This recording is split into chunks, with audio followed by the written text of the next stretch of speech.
நான் வீட்டுல house wife தான், 2 குழந்தைங்க எனக்கு. போயிட்டு வர்றது ஒரு துளி % கூட நான் அவரை சந்தேகப்பட்டது கிடையாது.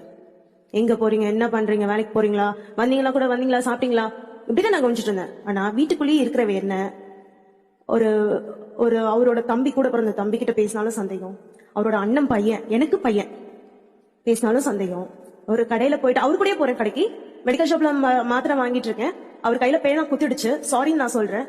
இதை நைட்டு 11:30க்கு ரூம்ல ஹால்ல படுத்து டிவி பார்த்துட்டு இருக்க நேரத்துக்கு கடையில நீ எதுக்கு அவன்கிட்ட சிரிச்சு பேசின, ஓனர் என்ன பார்த்து தப்பா நினைக்க மாட்டாரா, இதுல என்ன இருக்கு, பேனா கையில குத சாரி சொன்ன, அது உங்க முன்னாடி தானே சொன்ன, நான் தனியா ஒன்னும் பேசலையே.